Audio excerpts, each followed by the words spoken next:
ஒருவேளை நான் ஒழிச்சுக்கிறேன், நீங்கள் வேறு வேலையை பாருங்கன்னு சொல்கிறாரான்னு எனக்கு தெரியல. ஆனால் இப்போ அப்படி இல்லை. இப்போ அவர் திமுகவோட ரொம்ப ஐக்கியமாகி அவர் ஸ்டாலினையும் ஏற்றுக்கொண்டார். அவர் பையனையும் மேலே கொண்டு வந்து அவர் எதற்காக போராடினாரோ அந்த போராட்டத்தை அவரே மழுங்கடைத்து. இதெல்லாம் தெரிஞ்ச விஷயந்தான். ஸோ வைகோ ஏன் திடீர்னு வந்து ரொம்ப கஷ்டப்படுறாரு ரொம்ப நாளைக்கு அப்புறம்னு எனக்கு தெரியல. அதனால் அவருடைய கனவும் பலிக்கட்டும். அதாவது 6 வருஷத்துக்கு முன்னாடி அவர் ஒரு கனவு வச்சுருந்தார் அண்ணன் வைகோ ஐயா, அதையும் பலிக்கட்டும். அண்ணாமலை கனவு எப்படியும் பலிக்கும். தியாகராஜன் ஐயா தன்னுடைய ஃபோனில் வந்து வர்றது என்னுடைய வாய்ஸ் இல்லை, அதை வந்து முன்னுக்கு பின் எடிட் பண்ணிட்டாங்க அப்படின்னு சொல்லும்போது எங்களுக்கு தெரிஞ்சது என்ன, ஐயோ 30,000 கோடி பற்றி தான் சொல்லியிருக்காரு, எடிட்டிங்கில் ஏதாவது போயிடுச்சா, இன்னொரு 20,000 கோடிக்கு வேறு ஏதாவது பேசி அது நம்மக்கிட்ட கிடைக்காம போச்சான் தான் மக்கள் நினைச்சானே ஒழிய அவர் சொல்கிறது பொய்ன்னு யாரும் நினைக்கல. ஸோ இவங்க வந்து பேசுறதுனால என்ன லாபம் வரப்போகுது, அந்த பொண்ணுக்கு எந்த விதத்தில் நல்லது நடக்க போகுது, அல்லது நாளைக்கு நடக்க போகிற ஒரு விஷயத்தை எப்படி தடுக்க போகிறாங்க. ஆனால் அவங்க தலைமைக்கு வந்தாங்கன்னு வச்சுக்கோங்க, முதலமைச்சர் மாதிரி வந்தாங்க, பிரியங்கா வாத்ரா வந்தா மாதிரி திமுகவில் கனிமொழி வந்து ஒரு தலைவியாக வந்தாங்கன்னு வச்சுக்கோங்களேன், நிறைய மாற்றங்கள் வரும்.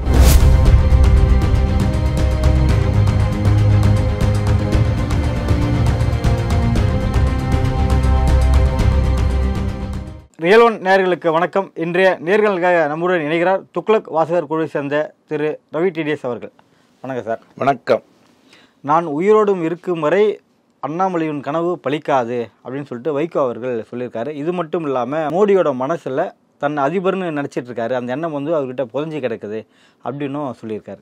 அண்ணாமலையோட எந்த கனவு பலிக்காதுன்னு சொல்றாரு, அது முக்கியம் இல்லையா? ஏன்னா அண்ணாமலை படிச்சவரு, அவருக்கு 1000 கனவு இருக்கும். திமுகவை தமிழ்நாட்டில் அகற்றுவேன்னு சொல்லியிருக்காரு இல்லையா, அந்த கனவு ஏன் இவர் அழிக்க போறாரா? எனக்கு புரியல. ஏன்னா இவர் மதிமுக தொடங்கினதே திமுகவை அழிக்கிறதுக்கு தான். ஒருவேளை இவர் வந்து பழைய நினைப்புல பழைய காப்பியில், அதாவது பெரிய இடத்து பெண் பின்னாடி சகலகலாவலன்னு வந்தது இல்லையா, அந்த மாதிரி இவர் வந்து முதல்ல திமுகவை ஒழிப்பேன், கருணாநிதி வந்து இன துரோகி அப்படிலாம் நிறைய பேசினார். ஒருவேளை நான் ஒழிச்சுக்கிறேன், நீங்கள் வேறு வேலையை பாருங்கன்னு சொல்கிறாரான்னு எனக்கு தெரியல. ஆனால் இப்போ அப்படி இல்லை. இப்போ அவர் திமுகவோட ரொம்ப ஐக்கியமாகி அவர் ஸ்டாலினையும் ஏற்றுக்கொண்டார். அவர் பையனையும் மேலே கொண்டு வந்து அவர் எதற்காக போராடினாரோ அந்த போராட்டத்தை அவரே மழுங்கடைச்சு செஞ்சிட்டார். இது ஒரு சின்ன கதை சொல்லுவாங்க, ரொம்ப ஷார்ட்டாக சொல்லிடுறேன். ஒரு சாமியார் வந்து ரொம்ப கஷ்டப்படுறாரு, நீங்கள் வந்து ஒரு மாடு வாங்குங்க உங்களுக்கு பால் கிடைக்கும்னு சொல்ல அந்த சாமியார் மாடு வாங்கினார். பால் கறக்கிறதுக்கு யாராவது வேணும்னு சொல்லிட்டு ஒரு பொண்ணை கூட்டிகிட்டு வந்து வேலைக்கு வச்சாங்க. அந்த பொண்ணை அவர் கல்யாணம் பண்ணிட்டார். இப்போ சாமியார் என்ன ஆனார், கிரகஸ்பதி ஆகிட்டார். அந்த மாதிரி இவர் வந்து திமுகவை அந்த வாரிசு அரசியலை ஒழிக்கிறதுக்காக தான் வந்தார். கடைசியில் இவரே மாமியார் ஆகிட்டார், சாமியார் ஆகிட்டாருங்கிற கதை எல்லாருக்கும் தெரிஞ்ச விஷயம். அண்ணாமலையுடைய கனவெல்லாம் வந்து இவர் உயிரோடு இருக்காரா இல்லையாங்கிறத வச்சு முடிவு பண்ணுறது இல்லை. எந்த ஒரு உயிருமே அது நினைக்கும் போது போகிறது இல்லை. இப்போ அண்ணாமலை நாளைக்கு கனவு கண்டு கனவை சரி பண்ணி திமுகவை அடித்து அமிச்சிட்டாருன்னு வச்சுப்போம், உடனே வைகோ நான் சாக போகிறேன் ஆண்டவா என்னை கூப்பிட்டுக்கோ அப்படின்னா அவர் ஒன்றும் போயிட முடியாது. நம்பர் 1. ஸோ இதெல்லாம் தேவையில்லாத வீரவசனங்கள். இதெல்லாம் கருணாநிதி ஐயா பேசியே நாங்கள் பார்த்துருக்கோம். அவர்கிட்ட இருந்து வந்த டெரிவேட்டிவ்னு சொல்கிற வைகோவை பற்றி எங்களுக்கு அக்கறை இல்லை. அடிப்படை என்னென்னா, அண்ணாமலை திமுகவை நான் அகற்றுவேன்னு சொல்கிறதுக்கான காரணியங்கள் என்ன? தியாகராஜன் சொல்கிறாரு 30,000 கோடி இவங்களுக்கு வந்திருக்கு, இவங்க என்ன பண்ணணும்னு தெரியாமல் முழிச்சுக்கிட்டு இருக்காங்கன்னு சொல்கிறாரு. அந்த 30,000 கோடி வந்திருக்கிறதுக்கு 2 பேருக்கு ஒரு வருஷத்துக்குள்ளே வர்றதுக்கான காரணங்கள் நமக்கு தெரியுது. மணல் கொள்ளையினுடைய என்ன பிரச்சனை, 7,000 கோடி எப்படி 120 கோடி கணக்காட்டினாங்க, ட்ரோஜோன் போட்டு டோல் ஃப்ரீயில் வர்ற மணல் லாரிகள் எல்லாம் வச்சு இது செய்யும் பொழுது மணல் லாரி அசோசியேஷன் ஸ்ட்ரைக் பண்ணும்போது எத்தனை லாரியில் மணல் இருந்தது, அதெல்லாம் ஒற்றுக்கொள்ளப்பட்டு இதுபடி தான் வந்ததாங்கிற கேள்வியெல்லாம் நமக்கு தெரியும். ஸோ அதை தவிர கனிம வளம், அதுக்குன்னு ராயபுரத்தில் நம்ம அப்பாவையா அவர் ஆங்கிலேருந்து அதை பார்த்துக்கிறாரு. இது வந்து சாராயம் வந்து டிஆர் பாலுன்னு, இதெல்லாம் வந்து ஒரு அமைச்சர்களே இருந்து செய்கின்ற ஒரு விஷயம். ஸோ இவங்களை அகற்றுறதுங்கிறது ரொம்ப பெரிய விஷயம் இல்லை. திமுகவை கூட இந்த தேர்தலில் யாரும் எதிர்க்க போகிறதில்ல. திமுக செலவு பண்ண போகிற அந்த 12,000 கோடியை தான் நம்ம எதிர்க்கணும். 12,000 கோடிங்கிறது 6 கோடி வாக்காளர்கள், 60 லட்சம் பேர், 10%. அவங்களுக்கு 20,000 ரூபாய், 3,000, 4,000, 3,000, 4,000ன்னு கொடுக்கணும். அவங்கள உட்கார வச்சு சோறு போட்டு அந்த ஊரில் இருக்கிற நாயெல்லாம் அடித்து பிரியாணி பண்ணி அதெல்லாம் பண்ணணும். இந்த 12,000 கோடி இவங்க கைமாத்தா இந்த பணமாக கொடுத்து ஓட்டு வாங்குறாங்க இல்லையா, 10%, அதை ஒழிப்பது தான் இப்போ ரொம்ப முக்கியம். ஸோ அதை ஒழிச்சிட்டா இந்த வேலைகள் முடிந்தது. கூட்டணி ஆட்சின்னு வந்துட்டா ஆட்டோமேட்டிக்காக திமுக காணாமல் போயிடும். ஏன்னா திமுக கூட்டணி ஆட்சியை ஒத்துக்காது. ஸோ இதெல்லாம் தெரிஞ்ச விஷயந்தான். ஸோ வைகோ ஏன் திடீர்னு வந்து ரொம்ப கஷ்டப்படுறாரு ரொம்ப நாளைக்கு அப்புறம்னு எனக்கு தெரியல. அதனால் அவருடைய கனவும் பலிக்கட்டும். அதாவது 6 வருஷத்துக்கு முன்னாடி அவர் ஒரு கனவு வச்சுருந்தார் வைகோ ஐயா, அதையும் பலிக்கட்டும். அண்ணாமலை கனவு எப்படியும் பலிக்கும். மோடியை தன் அதிபர்னு சொல்லியிருக்காருல்ல. பாருங்க, எந்த ஒரு நாட்டிலும் மதிக்கப்படுகின்றவர் அதிபராகத்தான் இருப்பாங்க. மதிக்கப்படலைன்னு வச்சுக்கோங்க. இப்போ இந்த பார்வையில் எப்படின்னா அடிமைப்படுத்தணும், ஒரு பாச ஆட்சியை கொண்டு வரணும், அதில் அதிபர் அப்படின்ற மாதிரி சொல்லி அதுக்கு ஐ திங்க் விஜயே பதில் சொல்லிட்டாரு. பாசிசம் பாயசம்னு அவரே சொல்லிட்டாரு. நீங்கள் பாயசன்னு ஒன்று சேர்த்துக்கிட்டீங்கன்னா ரொம்ப சிம்பிளாக போயிடும். பாயசம் திமுக, பாயசம் அதிமுக, பாசிசம் எல்லாரும். எந்த ஒரு ஆதிக்க சக்தின்னு ஒன்று எங்கே வருதுன்னா, என்கிட்ட அளவுக்கு மீறிய கண்ட்ரோல் இருந்ததுன்னு வச்சுக்கோங்க, நான் தான் முடிவு எடுப்பேன். அஜித் படத்தில் எந்த வசனம் வேணும் வரலாம்ங்கிறத உதயநிதி முடிவெடுப்பார். உதயநிதி மிகப்பெரிய திரை ஆற்றல் உள்ளவரான்னு கேட்டால் ஒரு படம் நல்லா ஓடிச்சு, இன்னொரு படம் ஏன் ஓடிச்சுன்னு யாருக்கும் தெரியல. அதுக்கப்புறம் எந்த படமும் ஓடாத ஒரு மனிதர் உதயநிதி. அவர் முடிவெடுக்கிறார், அஜித் படத்தில் இந்த 2 டயலாக் வரும் வரக்கூடாது அப்படின்னு முடிவெடுப்பாருன்னா, ஒரு சக்தி தவறான ஆள்கிட்ட போயிடுச்சுன்னா அது எப்படி வேணாலும் முடிவெடுக்கும். ஒரு சக்தி நல்ல ஆள்கிட்ட இருந்ததுன்னா அது வேறு விதமான முடிவெடுக்கும். எத்தனை ஆண்டு காலம் முகலாயர்கள் இந்தியாவை ஆண்டாங்க? எத்தனை 100 ஆண்டு காலம் பிரிட்டிஷர்ஸ் இந்தியாவை ஆண்டாங்க? 50க்கு மேற்பட்ட ஆண்டுகள் காங்கிரஸ் வந்து இந்தியாவை ஆண்டது. வெறும் 10.25 வருடம் மோடி ஆண்டது. எத்தனை இடத்துக்கு தண்ணி போயிருக்கு, எத்தனை இடத்துக்கு கழிப்பறை போயிருக்கு, எத்தனை இடத்துக்கு விளக்குகள் போயிருக்கு, எத்தனை இடத்துக்கு சாலைகள் போயிருக்கு, எத்தனை மருத்துவக் கல்லூரிகள் அதிகப்படுத்தப்பட்டிருக்கு, எப்படி டேக்ஸ் கலெக்ட் ஆகுது. வரிகள் நம்ம தாத்தா கட்டினாரு, எங்கள் அப்பா கட்டினாரு, எல்லாரும் கட்டினாங்க. ஆனால் அது அரசுக்கு போய் சேரலை. ஆனால் ஜிஎஸ்டியில் அது அரசுக்கு போய் சேரும் வண்ணம் அழகாக கொண்டு வந்து அதை பண்ணியிருக்காரு. ஸோ ஒரு 10-11 வருடங்களுக்குள்ள ஒரு மிகப்பெரிய மாற்றத்தை இந்தியாவில் கொண்டு வர முடியும். முகலாயர்கள் செய்யாத, ஏன்னா அவங்க சாயங்காலம் அவங்களுக்கு 1000 வேலை இருந்தது. இது பிரிட்டிஷர்ஸு அவங்களுக்கு வந்து திருடுறதே வேலை, கொள்ளடிக்கிறதே வேலை, அடுத்தவங்க சொத்தை அபகரிக்கிறதே வேலை. அவன் வந்து ஒரு வேலையை பண்ணிக்கிட்டு இருந்தான். காங்கிரஸை பற்றி உங்களுக்கு தெரியும், அது யாருடைய உடலையும் கண்டுக்காது, எதுவாக இருந்தாலும் தனக்கு வரணும்னு நினைக்கும். இந்திரா காந்தி அம்மா ஆண்டது எல்லாம் தெரியும். இது எல்லாம் இந்தியாவில் இருந்த வரலாறு. தூக்கி போட்டு மிதித்து 11 வருஷமாக வெறும் வளர்ச்சி, வேறு எதுவும் பேசலை. அது கூட வங்கியின் மூலமாகத்தான் பணம் போய் சேரும்.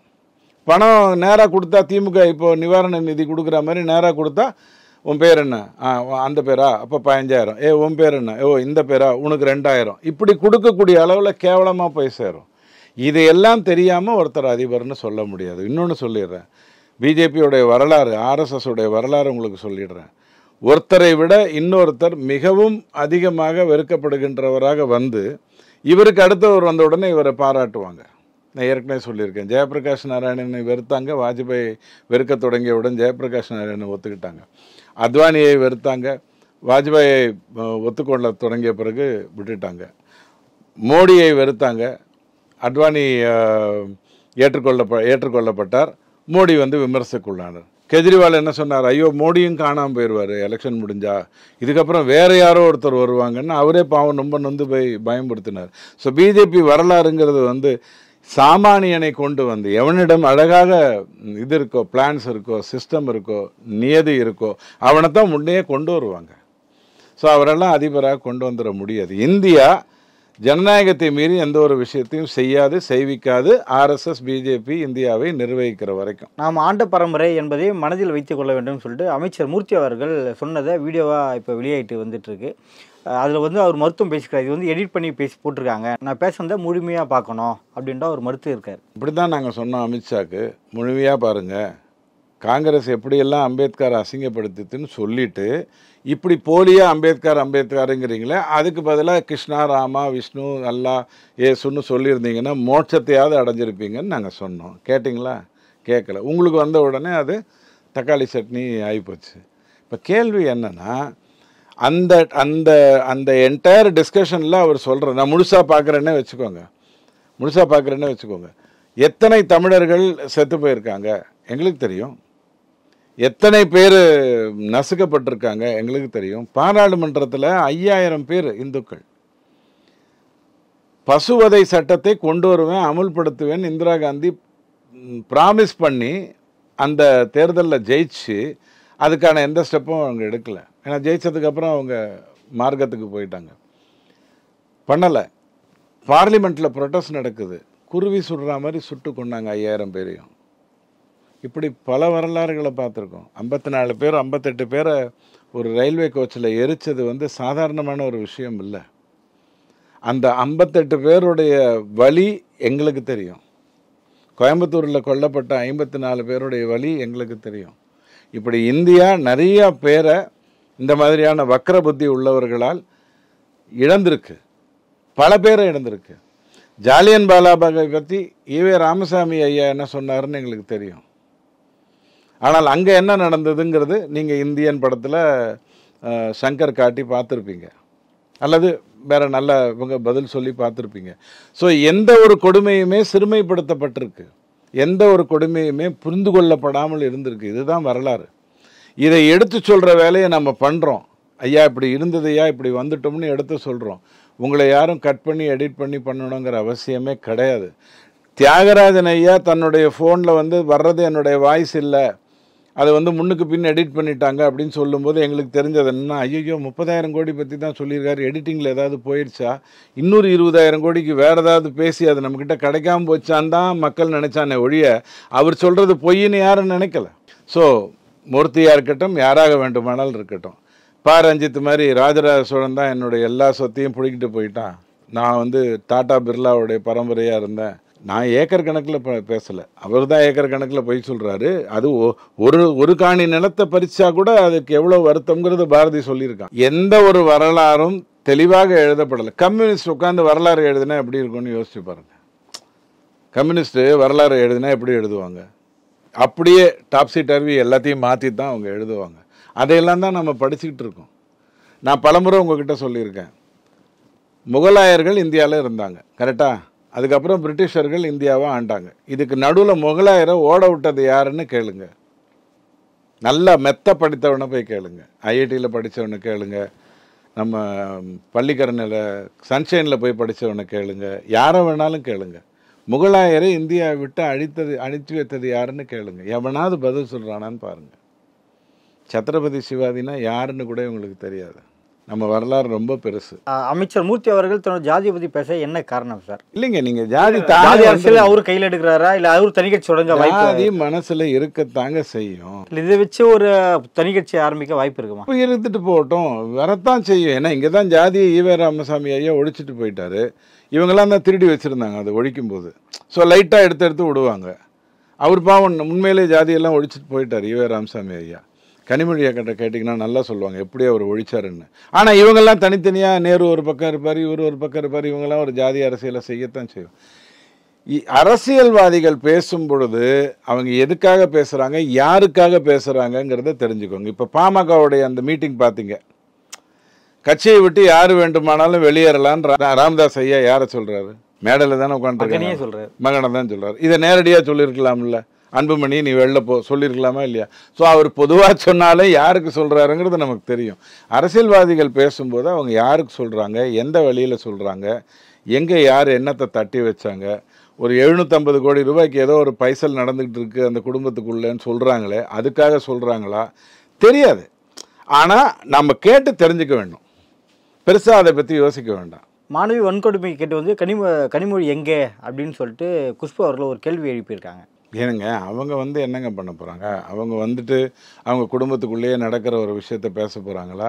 மா சுப்பிரமணியம் ஐயாவை கூப்பிட்டு என்ன நடந்தது உங்கால் தானே அப்படின்னு ஏதாவது கேட்க போகிறாங்களா? அப்படியே கேட்டாலும் அவர் நேரடியாக பதில் சொல்ல போகிறாரா? இல்லை வேறு யார்கிட்ட கேட்கணும்? ஒரு திமுகவில் ஏதாவது ஒரு தப்பு நடக்குதுன்னு சொன்னால் தெருவில் இறங்கினாலே தெரிஞ்சிடும். இல்லைனா டிஆர் பாலு ஐயாவுக்கு தெரியும், நேரு ஐயாவுக்கு தெரியும், இவங்களுக்குள்ளேயே தெரிஞ்சிடும். இவங்க வந்து என்ன பண்ண போகிறாங்க? எதிர்கட்சியாக இருந்ததுன்னா அவங்க அவியல் செய்வாங்கங்கிறதுனால அவங்க வந்து மெழுகுவத்தியெல்லாம் எழுந்துட்டு வருவாங்க. ஐயோ இந்த நாட்டில் பெண்களே வாழ முடியவில்லையே, பெண்களுக்கு பாதுகாப்பே இல்லையே, பெண்கள்லாம் செத்து போயிட்டுருக்காங்களே அப்படின்னு சொல்லி பண்ணுவாங்க. ஆட்சியில் இருக்கும்போது அவங்க எப்படி வருவாங்க? அவங்க கொடுத்த வாக்குறுதியை எப்படி பிரித்தாங்க பார்த்தீங்களா? கிமு கிபின்னு நம்ம கேள்விப்பட்டிருக்கோம். வாக்குமு வாக்கு பி அப்படின்னு நம்ம இது வரைக்கும் கேட்டதில்லை. அது அன்னைக்கு சொன்ன வாக்குறுதி, இது இன்னைக்கு சொன்ன வாக்குறுதின்னு மதுவிலக்குக்கு சொன்னவங்க. ஒரு மதத்தை வளர்ப்பது தன்னுடைய வேலைன்னு நினச்சி அந்த பணிகளை மட்டும் ஒழுங்காக செய்து கொண்டிருக்காங்க. அவங்கக்கிட்ட ஏதோ ஒரு அலாட்மெண்ட் ஆஃப் ஒர்க் கொடுத்துருக்காங்க. இந்த ஏரியாலெல்லாம் போய் கிறிஸ்தவ மதத்தை பரப்புவதற்கு என்னென்னலாம் பண்ணணுமோ அதை மட்டும் பண்ணுங்கள், அப்பப்போ வந்து ஏதாவது பேசிட்டு போங்க, தேவைக்கு அதிகமாக எதுவும் பேசக்கூடாது. உதயநிதி வந்துட்டார், ஸ்டாலின் மாதிரி இல்லை. Stalin is more dangerous than Karunanidhi, Udhayanidhi is more vociferous than ஸ்டாலின்னு சொல்லியிருப்பாங்க. ஸோ இவங்க வந்து பேசுறதுனால என்ன லாபம் வரப்போகுது? அந்த பொண்ணுக்கு எந்த விதத்தில் நல்லது நடக்க போகுது? அல்லது நாளைக்கு நடக்க போகிற ஒரு விஷயத்தை எப்படி தடுக்க போகிறாங்க? கான்ட்ரரி அண்ணாமலை பாருங்க, தன்னைத்தானே சவுக்கால் அடிச்சுக்கிட்டு அதை ஒரு செய்தியாக்கி, இப்போ அண்ணாமலையை பிடித்தவங்க ஐயோ எதுக்கு அடிச்சுக்கிட்டாருன்னு கேட்பாங்க, அண்ணாமலையை பிடிக்காதவங்க என்னப்பா அண்ணாமலை அப்படின்னு கேட்பாங்க. ஆனால் மேட்ரு ரெண்டு பேருக்கும் கன்வே ஆகும். எதுக்காக அது நடந்ததுங்கிறது ரெண்டு பேருக்கும் கன்வே ஆகும். திட்டுறவனுக்கும் கன்வே ஆகும், தீட்டுறவனுக்கும் கன்வே ஆகும். அந்த மாதிரி தான் ஒரு விஷயம் நடக்கணும். போராட்டம்னு நடந்தால் உணர்வதற்காகவும் உணர்த்துவதற்காகவும் தான் நடக்கணும். சும்மா ஃபோட்டோஷாப்புக்கு நடந்ததுன்னா அது தப்பாயிடும். ஸோ கனிமொழி அக்கா வந்து எந்த பிரயோஜனமும் கிடையாது. ஆனால் அவங்க தலைமைக்கு வந்தாங்கன்னு வச்சுக்கோங்க, முதலமைச்சர் மாதிரி வந்தாங்க, பிரியங்கா வாத்ரா வந்த மாதிரி திமுகவில் கனிமொழி வந்து ஒரு தலைவியாக வந்தாங்கன்னு வச்சுக்கோங்களேன், நிறைய மாற்றங்கள் வரும். கொள்ளையடிக்கின்ற கூடாரத்தில் ஒரு மாற்றம் வரும். அவங்க கொள்ளையடிக்கிறதெல்லாம் எதுவும் நிற்க போகிறதில்ல. நான் சொல்கிறது கனிமொழி கட்சி உடையும் அப்படின்றீங்க. கட்சி உடையிறது முக்கியம் இல்லை, அந்த கட்சியில் கனிமொழி டீல் பண்ணுற விதம் வேறு விதமாக இருக்கும். இல்லை வேற விதம்னா எப்படி சொல்கிறீங்க? இந்த மாதிரி இருக்காது. இந்த மாதிரி சாராயத்தில் கொள்ளையடிக்கிறது, இந்த மாதிரி மணலில் திருடுறது, அவங்களுக்கு ஒரு கம்பெனி இருக்குல்ல, எல்லாருக்கும் இருக்கும். ஆனால் அவங்கள பொறுத்த வரைக்கும் இந்த மாதிரியான விஷயத்தை பெரிய அளவில் பண்ணுறதுக்கு அனுமதிக்க மாட்டாங்க. நிறைய மாற்றங்கள் இருக்கும். நான் திரும்பவும் சொல்கிறேன், அம்ஜத் கானுடைய கூட்டத்தில் வந்து எல்லாருமே திருடுறவங்க தான், அதில் ஒன்றும் மாற்று கருத்து இல்லை. ஆனால் அந்த திருட்டில் ஒரு நியாயம் இருக்கும். நாளைக்கு நமக்கு அது வாக்கப்பட வேண்டாம். திமுக இந்த 2026 கிளம்பி போயிட்டோம், அதுக்கான வேலையை தான் எல்லாரும் பண்ணிக்கிட்டு இருக்காங்க. ஆண்டவர் இருக்கான், நல்லது நடக்கட்டும். ஆனால் அப்படி தொடர்வதாக இருந்திருந்தா, ஏன்னா அந்த குடும்பத்தில் பெண்களை மதிக்க மாட்டாங்க. அந்த குடும்பம்னு இல்லை, குடும்ப அரசியல் நடக்கிற எல்லா இடத்துலையும் பெண்களை மதிக்க மாட்டாங்க. ஏன்னா அந்த பெண் ஒரு வீட்டுக்கு போக போகிறவோ அல்லது வேறு வீட்டிலேருந்து வந்தவங்க, இப்படித்தான் அவங்க அதை பார்ப்பாங்க. மருமகளாக இருந்தால் வேறு வீட்டிலேருந்து வந்தவங்க, தன் மகளாக இருந்தால் வேறு வீட்டுக்கு போக போகிறவங்க. அதனால தான் நான் பிரியங்கா காந்தி வர்றதுக்கு இவ்வளோ நாள் ஆச்சு. இன்னொரு 2 வருஷம் விட்டுருந்தீங்கன்னா அவங்க பையன் வந்திருப்பான் அரசியலுக்கு. அதுக்கப்புறம் இவங்க லேட்டாக வந்திருப்பாங்க, I am the mummy of the அப்படின்னு வந்திருப்பாங்க. நல்ல வேலையாக ஆண்டவன் தடுத்துட்டு முன்னாடியே கொண்டு வந்துட்டான். So let us forget that. Kanimozhi வந்து ஒரு போராட்டம் நடத்தி எந்த மாறுதலும் வரப்போகிறதில்ல. இல்லை திமுக தலைமை எடுத்து கனிமொழி அவர்கள் வர வாய்ப்பு இருக்கா? இல்லையே, அங்கே தான் பசங்க இருக்காங்கல்ல.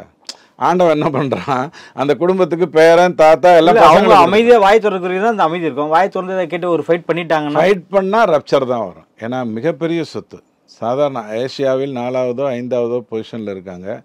அவங்களுடைய சொத்து வந்து எத்தனை லட்சம் கோடி இருக்கும்னு தெரியாது. ஒரு மனுஷன் யாராக இருந்தாலும் ஆசைப்படும். நான் எவ்வளோதான் நேர்மையாக பேசினாலும் எனக்கு பெருசாக ஒரு அமௌண்ட் யாரும் கொடுக்கல, அதனால நான் நேர்மையாக பேசுகிறேன். எங்கிட்ட டபால்னு ஒரு 2 கோடி ரூபாய் கொண்டு வந்து கொடுத்தாங்கன்னு வச்சுக்கோங்க, நானே திமுகவை சப்போர்ட் பண்ணுற கேவலமான அசிங்கமான ஒரு விஷயத்தை செய்ய தொடங்கிடுவேன்ல. பணம் பெரிய பணம், அவங்கக்கிட்ட இருக்கிறது மிகப்பெரிய பணம். அதெல்லாம் தேவையில்லை, எதுக்கு ரிஸ்க்கு விடு. நைட்டோட நைட்டாக கொன்று விட்டுட்டு 20 படத்தில் ஜெயலலிதாவை ஆக்சிடெண்ட்டில் கொண்ட மாதிரி காட்டின மாதிரி ஒரு லாரி ஏற்றி கொண்டு முடிச்சு விட்டுருவாங்க. கொலகார கூட்டங்கள் நிறைய பேர் இருக்காங்க. ஸோ எதுக்கு தேவையில்லாமல் இருக்கிற வரைக்கும் கரெக்டாக பண்ணிட்டு போவோம். அப்படி தான் அவங்க கம்போஸ் ஆகிருப்பாங்க. நடப்பு அரசியல் குறித்து பல்வேறு கருத்தில் இப்போ மிக்க நன்றி சார். தேங்க்யூ.